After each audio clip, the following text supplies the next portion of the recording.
Le séchage, on a l'impression que c'est simple, non? On prend un truc mouillé, on le met au chaud et hop, c'est sec. Sauf que, en réalité, c'est beaucoup plus fascinant que ça. Ce n'est pas du tout un processus continu. C'est plutôt un véritable voyage, un parcours qui se déroule en plusieurs étapes, des phases bien précises.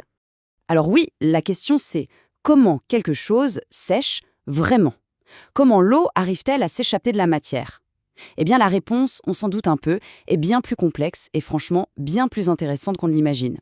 Prenez cet abricot par exemple. Pour qu'il passe de ce fruit bien juteux à un abricot sec qu'on peut conserver, il ne fait pas juste perdre de l'eau, non, non. Il subit une transformation physique assez intense. C'est un peu notre guide pour ce voyage, l'exemple parfait pour comprendre toute la science qui se cache là-dessous. Et voilà, le secret de tout ce processus, il est là, dans cette courbe. C'est ce qu'on appelle la courbe de séchage. En gros, elle nous montre comment la vitesse d'évaporation change au fil du temps. Et ce qui saute aux yeux, c'est qu'elle est clairement divisée en 3 parties, 3 périodes bien distinctes. C'est en déchiffrant cette courbe qu'on va tout comprendre. Alors allons-y, on commence. Ok, première étape, la phase 1, l'échauffement. C'est une super analogie en fait. C'est exactement comme un échauffement avant de faire du sport. Avant que la vraie course, le séchage, ne puisse démarrer à plein régime, eh bien le produit, lui, il doit d'abord monter en température. Si on regarde la courbe de plus près, sur ce premier segment, on voit tout de suite un truc. La vitesse d'évaporation, elle est super basse au début. Et la raison est toute simple en fait. À ce moment-là, toute l'énergie qui vient de l'air chaud, elle ne sert qu'à une seule chose, réchauffer le produit lui-même. L'eau, elle, ne s'est pas encore vraiment mise à s'évaporer. Donc, pour résumer cette première phase, la chaleur entre dans le produit, l'humidité, elle, ne bouge presque pas, et la vitesse d'évaporation, qu'on note CE sur les graphiques, elle commence à peine à décoller. C'est vraiment une étape de préparation, rien de plus. Et d'ailleurs, petit détail intéressant, pour des choses très fines comme de la poudre, cette phase est tellement rapide qu'on peut presque dire qu'elle n'existe pas. Bon, on passe à la phase 2 et là, attention, c'est vraiment là que tout se joue. C'est le cœur du réacteur, si on veut, le moment le plus important, le plus long et surtout le plus efficace de tout le processus de séchage. Regardez ce qui se passe sur la courbe, dans le segment 2. On a ce plateau magnifique. La vitesse d'évaporation grimpe à son maximum et, ce qui est assez fou, c'est qu'elle ne bouge plus. Elle reste complètement stable.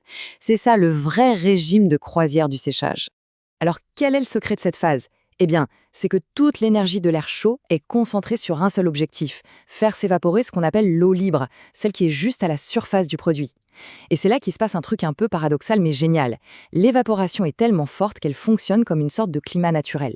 Ça crée un vrai bouclier thermique qui garde la surface du produit étonnamment fraîche à une température constante. En gros, ça le protège de la chaleur de l'air ambiant.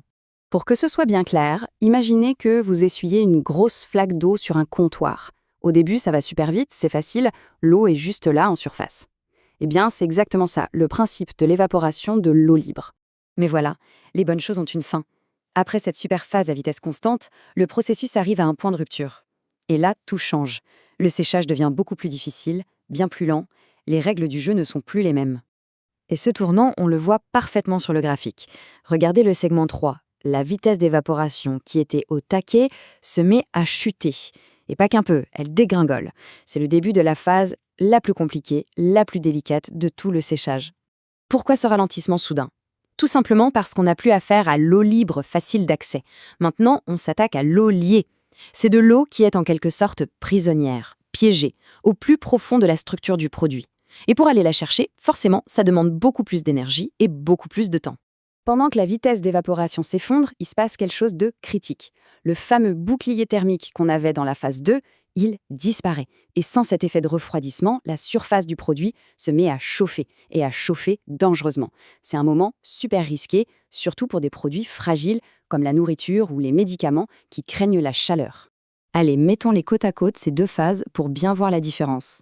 D'un côté, la phase 2, on a de l'eau libre, un séchage qui va à toute vitesse et un produit qui reste au frais. Et de l'autre, la phase 3, de l'eau liée, un séchage qui n'en finit plus et un produit qui risque la surchauffe. C'est ce contraste, cette opposition qui est la clé de toute stratégie de séchage dans l'industrie. Ok, maintenant qu'on a compris le comment ça marche, voyons le pourquoi. Pourquoi est-ce que tout ça est si important ? Concrètement, ça change quoi de connaître ces phases ? Alors, quel est l'enjeu ? Finalement, pourquoi est-ce qu'on s'embête avec ces 3 phases ? Eh bien, tout simplement parce que si on les maîtrise, ça a un impact énorme sur l'efficacité, sur la qualité de ce qu'on sèche. et même sur la façon dont on construit les séchoirs.